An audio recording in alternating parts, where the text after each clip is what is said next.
எல்லாருக்கும் வணக்கம். நான் டாக்டர் கார்த்திகேயன். இன்னைக்கு நம்ம இந்த யூக்கலிப்டஸ் எண்ணெயை பற்றி பார்க்க போகிறோம். இந்த ஓவல் வடிவத்தில் இருக்கக்கூடிய இந்த இலைகள்லேருந்து எடுக்கக்கூடியது யூக்கலிப்டஸ் எண்ணெய். இந்த யூக்கலிப்டஸ் எண்ணெய் பொறுத்த வரைக்கும் இது யூக்கலிப்டஸில் என் கையில் இருக்கிறது லெமன் கிராஸ் எண்ணெய். இதை பற்றி பின்னாடி பேசுவோம். இந்த யூக்கலிப்டஸ் எண்ணெய்க்கு என்னென்ன மருத்துவ பயன்கள் இருக்குது அப்படிங்கிறத தெளிவாக நான் இங்கே சொல்கிறேன். ஒரு 5 மருத்துவ பயன்கள், முக்கியமான பயன்கள், கூட 2-3 பயன்களை சேர்த்து சொல்கிறேன். ஆனால் இந்த யூக்கலிப்டஸ் எண்ணெய், லெமன் கிராஸ் ஆயில்னு சொல்லக்கூடிய இந்த எண்ணெய், சிட்ரனல்லா எண்ணெய், ஜெரானியம், பெப்பர்மிண்ட்டு, இது எல்லாமே எசென்ஷியல் ஆயில் அப்படிங்கிற வகையை சேர்ந்த எண்ணெய்கள். இந்த எண்ணெய்கள்லாம் பயன்படுத்துறதுங்கிறது கண்டிப்பாக நம்ம உட்கொள்ளக்கூடாது, எதையும் சாப்பிடக்கூடாது. இது எல்லாமே நஞ்சு. நம்ம கொஞ்சோண்டு யூக்கலிப்டஸ் ஆயில் நம்ம சாப்பிட்டா நம்மளுக்கு நல்லது கிடையாது. அது ஒரு பாய்சன் மாதிரி தான். அது மட்டும் இல்லாமல் இது எல்லாமே நம்ம தோள்களில் உபயோகப்படுத்துறது, இல்லைனா அரோமா தெரப்பி அப்படின்னு சொல்லிட்டு நம்ம ஸ்டீம் இனலேஷன், ஆவி பிடிக்கும்போது இதை ஒரு 2 சொட்டு ஆட் பண்ணி நம்ம ஆவி பிடிக்கிறோம். இல்லைனா சில ஆயில்கள் மசாஜிங் மாதிரி பண்ணுறோம். அவ்வளோதான் இதற்கான பயன்பாடை தவிர நம்ம வாய் வழியாக உட்கொள்றதுக்கு கிடையவே கிடையாது.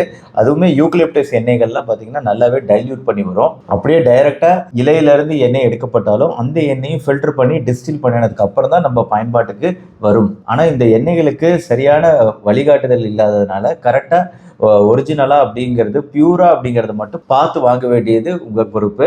யூக்கலிப்டஸ் எண்ணெயுமே நம்ம பயன்படுத்துறதுக்கு முன்னாடி அதுக்கு அலர்ஜி இருக்கான்னு பார்க்கணும். அலர்ஜி இருக்கான்னு பார்க்கறதுக்கு கொஞ்சோண்டு எண்ணெய் ஒரு ட்ராப் நம்ம தோலில் நம்ம அப்ளை பண்ணிட்டோம்னா ஒரு 8 மணி நேரம் வெயிட் பண்ணி பாருங்கள். இந்த 8 மணி நேரத்தில் எதுவும் அந்த இடத்துல அரிப்பு ஏற்படலை, பிப்பு இல்லை, எதுவும் ப்ராப்ளமே இல்லை அப்படின்னா இந்த எண்ணெய் ஒத்துக்குன்னு அர்த்தம். அதுக்கப்புறம் தான் நம்ம எண்ணெயை அப்ளை பண்ணணும். ஃபர்ஸ்ட் விஷயம், நம்ம இருமலுக்கு இந்த யூக்கலிப்டஸ் எண்ணெய் ரொம்பவே நல்லது. லைட்டாக நம்ம த்ரோட்டில், நம்ம தொண்டை பகுதியில் இங்கே அப்ளை பண்ணிக்கிறோம். அது நம்மளுக்கு ஒரு விதமான சூத்தனிங், ஒரு நல்ல ஒரு ரிலீஃப் கொடுக்கும் இருமல் இருக்கும்போது. இப்போ நம்ம இருமலுக்கு விக்ஸ் வேப்பரோப் அப்படின்னு கடையில் கிடைக்குது இல்லையா? இந்த விக்ஸ் வேப்பரோப்பில் 1.2% நம்மளுக்கு மெயினாக யூக்கலிப்டஸ் எண்ணெய் தாங்க இருக்குது. கூடவே இருமலை குறைக்கக்கூடிய மற்ற சில விஷயங்கள் அந்த தைலத்தில் இருக்குது. ஸோ அது இயற்கையான தைலம் அப்படின்னா நம்மளுக்கு யூக்கலிப்டஸ் எண்ணெய் தான். நம்ம தொண்டை பகுதி, நெஞ்சு பகுதி 2 பகுதியுமே அப்ளை பண்ணலாம். சளி பிடிச்சிருக்கும் போது ரொம்பவே கொஞ்சம் இதமாக இருக்கும் இந்த யூக்கலிப்டஸ் எண்ணெய் நம்ம அப்ளை பண்ணுறது அப்படிங்கிறது. இந்த யூக்கலிப்டஸ்லேருந்து வரக்கூடிய வாசனை அப்படிங்கிறது நம்ம கபம், சளி இருக்கு இல்லையா, அந்த சளி கொஞ்சம் வெளியே வரத்துக்கும், கொஞ்சம் இலகி வெளியே வரத்துக்கும் ஹெல்ப்ஃபுல்லாக இருக்குன்னு சில ஆராய்ச்சிகளில் தெரிய வருது. அதனாலே நம்ம தாராளமாக யூக்கலிப்டஸ் எண்ணெயை சளி பிடிக்கும்போது மேலே அப்ளை பண்ணிக்கிற வகையில் யூஸ் பண்ணலாம். 2வது விஷயம், மஸ்கிட்டோ, நம்மளுக்கு கொசு தொந்தரவுலேருந்து பாதுகாக்கக்கூடிய எல்லா எண்ணெய்களுமே, சிட்ரோனல்லா எண்ணெய், லெமன் கிராஸ் எல்லாமே நம்மள பூச்சி தொந்தரவுகள்லேருந்து ஓரளவு பாதுகாக்கும். என்ன ஒரு பிரச்சனைனா, இந்த எண்ணெய்கள்லாம் சீக்கிரம் ஆவி ஆகிடும். 30 to 45 மினிட்ஸ் கழிச்சு திருப்பி ஒரு தடவை அப்ளை பண்ணணுங்கிற தேவை தான் இருக்குது யூக்கலிப்டஸ் எண்ணெயை பொறுத்த வரைக்கும். மற்ற எண்ணெய்களும் இதே தான், சீக்கிரம் ஆவி ஆகிடும். ஆனால் அது 30 to 45 நிமிஷம் நம்மளை கொசு கடிக்காது. ஆனால் கடைகளில் இப்போ கெமிக்கல் க்ரீம்ஸ்லாம் கிடைக்குது. ஆனால் ரொம்ப ஸ்ட்ராங்கான ரெப்பலண்ட் யூஸ் பண்ணுவாங்க. அதுக்கு பதிலாக இந்த மாதிரி இயற்கையான எண்ணெய்கள் யூஸ் பண்ணோம் அப்படின்னா, நம்ம முக்கியமாக குழந்தைகள் வெளியே கூட்டிகிட்டு போகும்போது கொசு கடிக்கக்கூடிய சான்சஸ்லாம் அதிகமாக இருக்கும்போது நம்ம இந்த மாதிரி ஆயில்ஸ் அப்ளை பண்ணுறது, கையிலேயே ஒரு பாட்டில் எடுத்துகிட்டு போயிட்டு கொஞ்சம் அவங்க ட்ரெஸ்ஸில் அப்ளை பண்ணால் கூட கொசு கடிக்காமல் இருக்கும். 3வது விஷயம், ஆஸ்துமா, சைனஸ் தொந்தரவு போன்ற பிரச்சனைகள் இருக்கவங்க கூட இது இன்ஹேலேஷன், சுடுதண்ணீரில் ஒரு ட்ராப் அப்ளை பண்ணி அதை நம்ம சுவாசித்தல் அப்படிங்கிறது ஓரளவு ஹெல்ப்ஃபுல்லாக இருக்கும். ஆனால் எல்லாருக்கும் இது ஒத்துக்கும்னு சொல்ல முடியாது. இங்கே ஒரு வார்னிங் சொல்லிடுறேன். சில பேருக்கு என்னதான் ஒரு இயற்கையான எண்ணெயாக இருந்தாலும் இதனாலேயும் அலர்ஜி ஏற்படலாம். அப்படி எதுவும் ஒத்துக்கலை அப்படின்னா நீங்கள் உடனே ஸ்டாப் பண்ணிடுங்க, அதை திருப்பி பயன்படுத்தாதீங்க. ஆனால் இயற்கையில் யூக்கலிப்டஸ் எண்ணெய்க்கு அந்த மியூக்கஸ் அப்படின்னு சொல்லக்கூடிய கபம், அந்த சளி கட்டியிருக்கிறத இலக வைக்கக்கூடிய தன்மை அப்படிங்கிறது இருக்குது. அப்படிங்கிறதுனால இது ஆஸ்துமா தொந்தரவு. இன்னொன்று சைனஸ் தொந்தரவு. சைனஸில் இந்த இடத்துலலாம் சளி கட்டிக்கிட்டு தலைவலிகள் அதிகமாக வரும், சளியில் கெட்ட வாடை அடிக்கும். தொடர்ந்து சளி சரியாக போகாமல் உள்ளாரே எடுத்துக்கிட்டே இருக்கும் இல்லையா? அந்த மாதிரி சுச்சுவேஷனில் சளி வெளியே வரதுக்கு என்னதான் பண்ணுறதுன்னு அடுத்தடுத்து ஆன்டிபயோட்டிக்காக போட்டு தாக்காமல் இந்த யூக்கலிப்டஸ் எண்ணெயில் நம்ம ஆவி பிடித்தல் அப்படிங்கிற விஷயத்தையும் லைட்டாக ட்ரை பண்ணி பார்க்கலாம். நம்ம எப்போவுமே ஆவி பிடித்தல் அப்படிங்கிற விஷயத்தை பண்ணும்போது ரொம்ப இழுத்து ஃபுல்லாக உள்ளே இழுக்கக்கூடாது. லைட்டாக எப்பவும் போல் நார்மலாக சுவாசித்தாலே போதும். அந்த புகை உள்ளே போய் ஆட்டோமேட்டிக்காக உங்களுக்கு சளி இலகி வெளியே வரும். 4வது விஷயம், வலிகளை குறைக்கக்கூடியது இந்த எண்ணெய். அதாவது மூட்டு வலி மட்டும் இல்லாமல் நம்ம உடம்புல இருக்கக்கூடிய எந்த ஜாயிண்ட் பெயினுக்குமே இந்த எண்ணெய் அப்ளை பண்ணுறது அப்படிங்கிறது கேட்கும். இதுக்கு வலி நிவாரணம் கொடுக்கக்கூடிய ஒரு தன்மை உண்டு. முக்கால்வாசி பெயின் ஆயின்மெண்ட்டில் இந்த ஆயில் இல்லாமல் இருக்கவே இருக்காது. 5வது விஷயம், இதோட வாசனை அப்படிங்கிறது டென்ஷனை குறைக்கக்கூடிய ஒரு விஷயம், ஒரு ரிலாக்ஸேஷன் தருது, ரத்த அழுத்தத்தை குறைக்குது. இது வந்து எப்படி டெஸ்ட் பண்ணியிருக்காங்கன்னா, இப்போது நீ பெயின், ஜாயிண்ட் பெயினுக்கு வந்து இப்போ சர்ஜரி பண்ணியிருப்பாங்க இல்லையா, அந்த சர்ஜரி பண்ண பேஷண்ட்ஸில் இந்த எண்ணெயை முகர கொடுக்கும்போது, அந்த வாசனையை நுகரும்போது அவங்களுக்கு அந்த சர்ஜரினால் வரக்கூடிய டென்ஷன், நீ சர்ஜரி பண்ணியிருக்காங்க ஆனால் அதுக்கப்புறம் வரக்கூடிய டென்ஷன் வந்து இந்த எண்ணெயை நுகரும்போது குறையுது, அவங்க ரத்த அழுத்தம் குறையுது, ரெக்கவரி நல்லா இருக்குது அப்படிங்கிறது தெரியுது. ப்ளஸ் இப்போ ஒரு டென்ஷனான ஒரு விஷயத்துக்கு போகிறோம், எக்ஸாமுக்கு போகிறோம், ஏதோ ஒரு வேலை சம்மந்தமாக போகிறோன்னா கூட முன்னாடி இந்த எண்ணெயை நுகர்ந்து பார்த்தல் அப்படிங்கிறது நம்மளுக்கு வந்து ஒரு ரிலாக்ஸேஷனையும் மன அழுத்தத்தையும் குறைக்கக்கூடிய விஷயம், ஒரு சைக்கலாஜிக்கலான பாசிட்டிவ் விஷயம். ஸோ இந்த 5 முக்கியமான நன்மைகள் இந்த யூக்கலிப்டஸ் எண்ணெய்க்கு இருக்குது. அதே மாதிரி மற்ற எண்ணெய்கள் பற்றி நீங்கள் தெரிஞ்சுக்கணும் அப்படின்னு நினச்சிங்கன்னா, இது லெமன் கிராஸ் ஆயில், சிட்ரனல்லா எண்ணெய், பெப்பர்மெண்ட்டு, ஜெரானியம், இந்த எண்ணெய்கள் எல்லாத்துக்குமே பொதுவான விஷயங்கள் தான் நான் பேசியிருக்கிறேன். இது வந்து அலர்ஜி ஏற்படுத்தலாம் எல்லா எண்ணெயும், அதனால் நம்ம டெஸ்ட் பண்ணிக்கணும். வாய் வழியாக எந்த காரணத்தை கொண்டும் இதை நம்ம சாப்பிடக்கூடாது. மற்றபடி இந்த 5 பெனிஃபிட் நான் சொன்னேன் பார்த்தீங்களா, இந்த 5 பெனிஃபிட்டில் வந்து அந்த நுகர்ந்து பார்த்தல் இதையெல்லாம் விட்டுடுங்க. அது கொஞ்சம் மாறுபடும். எல்லா எண்ணெய்க்கும் இதே நன்மை இருக்குன்னு சொல்ல முடியாது. சிட்ரனல்லா எண்ணெய் வந்து ரொம்ப ஸ்ட்ராங்கான எண்ணெய். இது வந்து நம்ம அப்படியே முகர்ந்து பார்க்கறது அப்படிங்கிறதுலாம் நல்லது கிடையாது.